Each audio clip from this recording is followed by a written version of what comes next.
भगवान राम ने किसी की उपेक्षा नहीं की, सभी को गले से लगाया, चाहे निषाद हो, चाहे सबरी हो, चाहे कोई भी हो। रामचरितमानस को राष्ट्रीय ग्रंथ घोषित कर। उस समय के कालखंड में जब विपरीत स्थितियां संपूर्ण राष्ट्र में थी, धर्म को लेकर के, सनातन को लेकर के, और निश्चित है उस समय का जो संविधान है, जो नियमावली थी, जो शैली थी, जीवन पद्धति थी, वो सारी तहस नहस हो चुकी। राजनीतिक गोलियां सेकना और केवल उसी पद के लालच को देख करके वो अपना सब कुछ तय करते हैं। सभी संत समाज को क्या ऐसे इस अभियान के साथ आना चाहिए और किस तरह से इस अभियान में सभी को एक साथ किया जाए? हिंदू जगेगा, एकजुट होगा और सारे संत इनको आशीर्वाद देंगे। कमाना है, उनका धर्म से उद्देश्य कुछ भी नहीं है, राष्ट्र से वो क्या है, क्या होगा भगवान जाने, लेकिन उनका केवल एक उद्देश्य है कि हम पैसा कैसे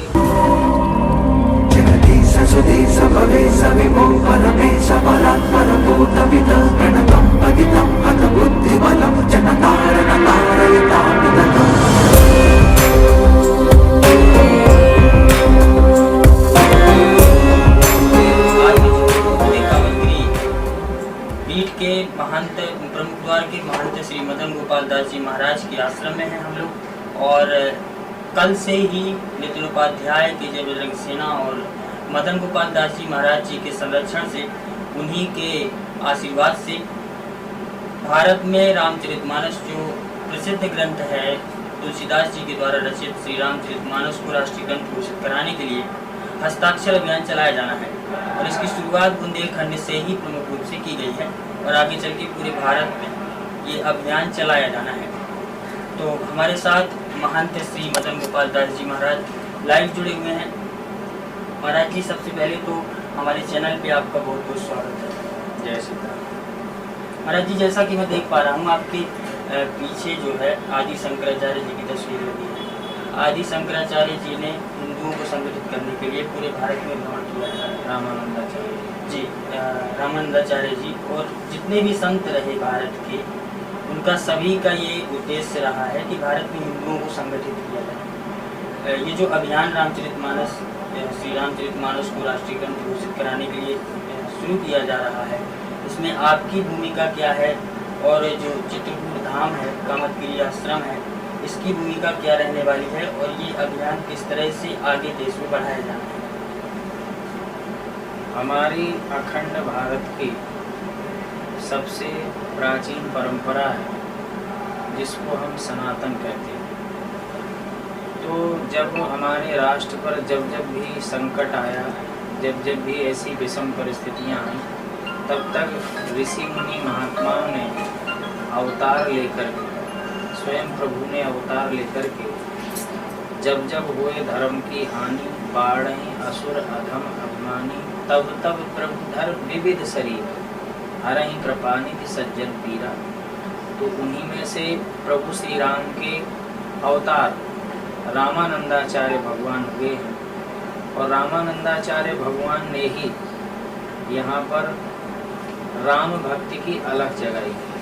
राम मंत्र की दीक्षा देकर के गेहे गेहे जने जने तक पहुँचे, चाहे वो जंगल में रहने वाला वनवासी आदिवासी हो, चाहे वो किसी भी परिवार का हो, किसी भी जाति का हो, कोई भी हो, भारतवासी है, तो फिर उसको कैसे राम से जोड़ना।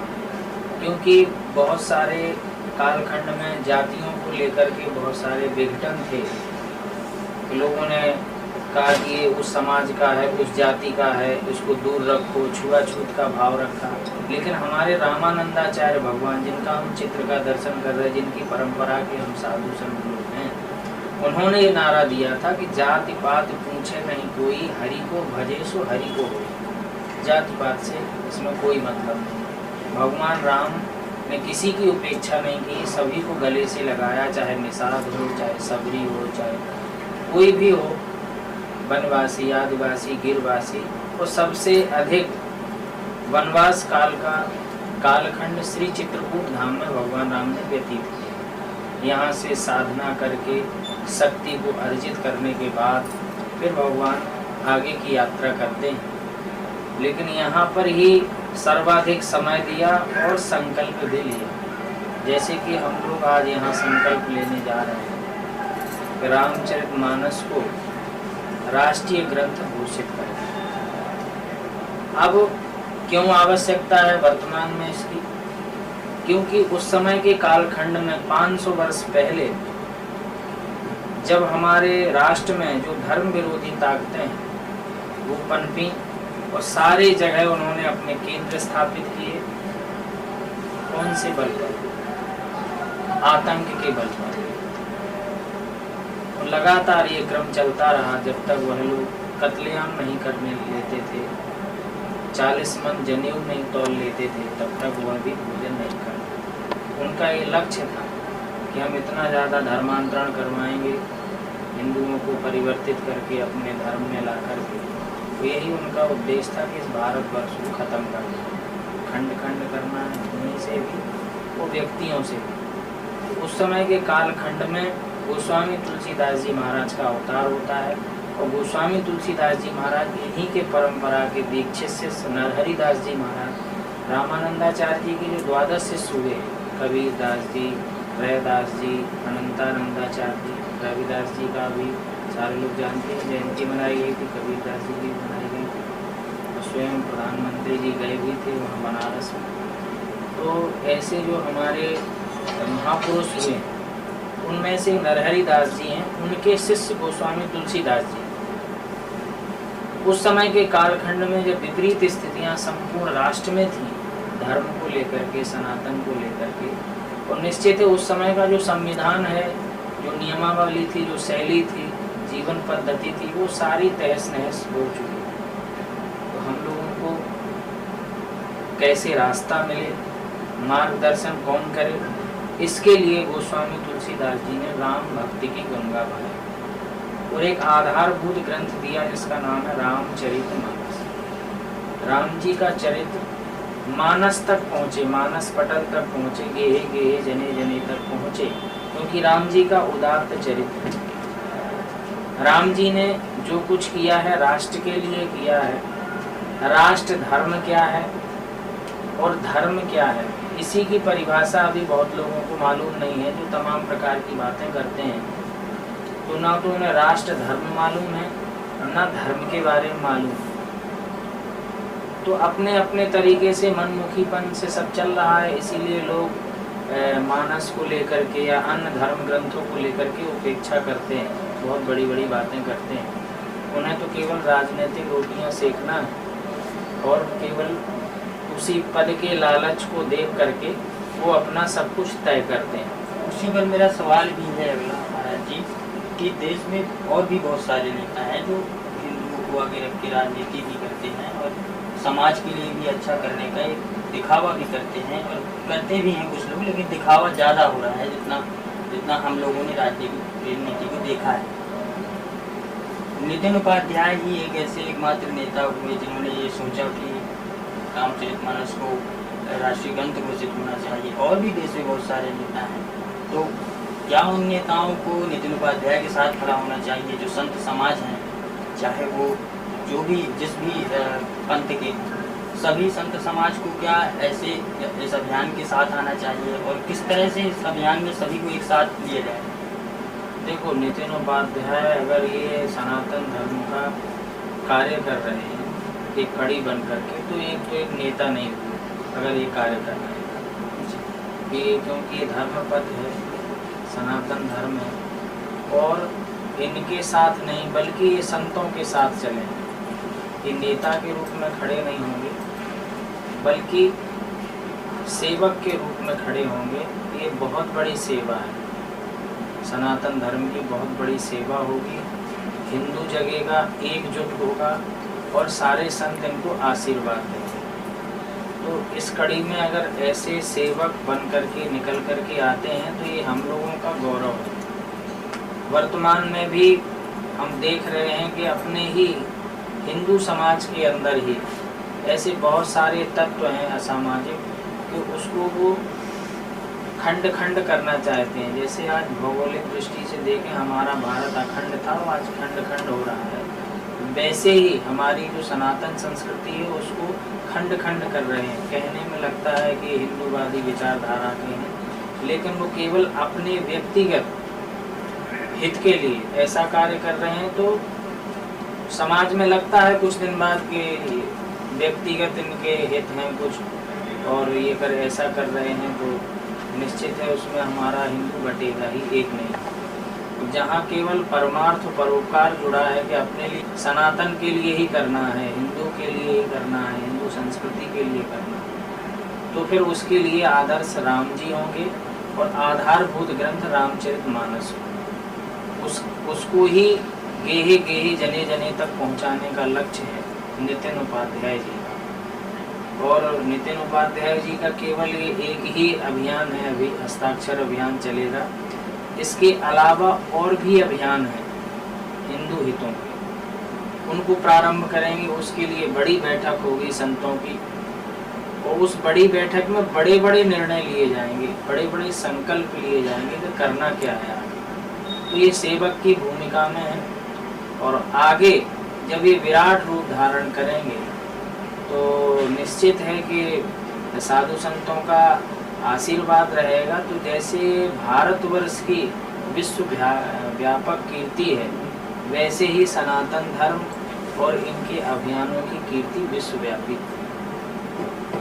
वैसे तो महाराज जी मेरे 2 ही सवालों में आपने लगभग सभी प्रश्नों के उत्तर दे दिए हैं, लेकिन एक अभी हाल ही का एक मामला चल रहा है, आपको जितनी भी जानकारी हो उत्तर दीजिएगा, क्योंकि संत समाज को मैं नहीं मानता हूँ कि इन चीज़ों में इंटरेस्ट भी रहता होगा। अभी 2 दिन पहले ही एक रामायण पे भगवान राम को लेकर ही बड़े पर्दे पे एक फिल्म निर्माता ने जो बॉलीवुड से उन्होंने एक फिल्म बनाई और पूरे देश में उसका विरोध हुआ। तो ऐसे फिल्म निर्माताओं के लिए क्या संदेश है, और क्या रामचरितमानस को ही सामने रख करके अगर बनाई जाती है, उसमें कई तथ्यों को भी बदला गया है, जैसे कि संजीवनी बूटी है और कुछ ऐसी बातें बोली गई हैं खुद भगवान हनुमान जी के द्वारा, जो बहुत ही गलत लगती है, चाहे वो बड़े पर्दे पे हो या कहीं भी। तो उस पर क्या मैसेज एक देना चाहेंगे देश के लोगों के लिए कि ऐसी फिल्मों को नहीं बनाया जाना चाहिए, या ऐसी फिल्मों को लोगों को देखने जाना चाहिए या नहीं जाना चाहिए? जो राम जी का चरित्र है वो बड़ा विराट है, अलग अलग स्वरूपों में लोगों ने देखा है, समझा है और लिखा भी है। रामायण शतकोटि अपार। तो जो तुलसीदास जी के राम हैं, रामचरितमानस है, वो भक्ति पथ पर है, और उसको गोस्वामी तुलसीदास जी महाराज ने किसी भी स्थिति में अमर्यादित नहीं होने दिया, चाहे कोई भी पात्र हो या किसी भी पात्र के द्वारा कही गई बात हो। वो बहुत ही मर्यादित ग्रंथ है, उसमें सारे पक्षों को देखते हुए अनुकूलता गोस्वामी तुलसीदास जी ने रखी है। लेकिन वर्तमान में जो राइटर हो रहे हैं, वर्तमान में जो अलग अलग प्रकार से राम को देख रहे हैं, कोई वर्तमान में देख रहा है कि राम जी ऐसे होंगे, राम जी ऐसे होंगे, रावण ऐसा होगा, उनकी कल्पना है, और कल्पना कोई भी किसी भी प्रकार की कर सकता है। लेकिन हमारे गोस्वामी तुलसीदास जी ने जो पात्रों को रामचरितमानस में रखा है वो मर्यादित ही रखा है, चाहे वो रावण हो, चाहे कोई भी पात्र हो। तो हमें लगता है कि ये रामचरितमानस जो हस्ताक्षर अभियान है कि ये राष्ट्रीय ग्रंथ घोषित हो, इसमें सारे लोग एकजुट होंगे, और ऐसे जो सिनेमा वाले या अन्य लोग हैं जो सीरियल बनाते हैं, जो केवल उनका उद्देश्य व्यापार है, पैसा कमाना है, उनका धर्म से उद्देश्य कुछ भी नहीं है, राष्ट्र से वो क्या है क्या होगा भगवान जाने, लेकिन उनका केवल एक उद्देश्य है कि हम पैसा कैसे कमाएं। तो वर्तमान में हम नई चीज़ हम उसमें डालेंगे, कुछ ऐसा धर्म विरोधी डाल देंगे, लोगों का आकर्षण होगा। तो ऐसों के लिए जवाब है, संत समाज उसका विरोध करता है, ऐसे संगठन सारे लोग विरोध कर रहे हैं, लेकिन अलग अलग प्रकार से अलग अलग भाव में लोगों ने राम को देखा है। तो हमारे गोस्वामी तुलसीदास जी ने तो रावण ने भी राम को देखा है तो मर्यादित ही देखा है। उसी आधार पर पूरे गांव स्तर तक, पूरे नगर में आज भी रामलीलाएं होती हैं, मर्यादित होती हैं, उसको सारे लोग देखते हैं और अनुसरण करता है समाज के मेरे बच्चे भी राम बने। और राम बनेंगे तो क्योंकि मेरे आदर्श हैं, राम ही राष्ट्र है, राष्ट्र ही राम है। ये उद्देश्य की पूर्ति करने के लिए हमारा ये अभियान चलेगा। चित्रकूट धाम से इसीलिए चलेगा क्योंकि चित्रकूट धाम में भगवान ने रह कर के शक्ति अर्जित की है, उस संकल्प भी लिया है, तो उन्हीं का संकल्प है, वही पूरा करेंगे, ऐसी आशा विश्वास है भगवान कामदानाथ जी के दरबार में। और कामदानाथ सारी कामनाओं को पूर्ण करते हैं, तो ये भी कामनाओं को पूर्ण करेंगे। मुख्य रूप से नितिन उपाध्याय जी हैं, इनकी टीम है, तो समग्र टीम को भगवान कामदानाथ जी आशीर्वाद दें, बल प्रदान करें कि इस अभियान को राष्ट्रीय स्तर नहीं बल्कि अंतर्राष्ट्रीय स्तर तक लेकर के जाएंगे, तो विश्वव्यापी छवि बनेगी, हमारा राष्ट्र विश्व गुरु बनेगा।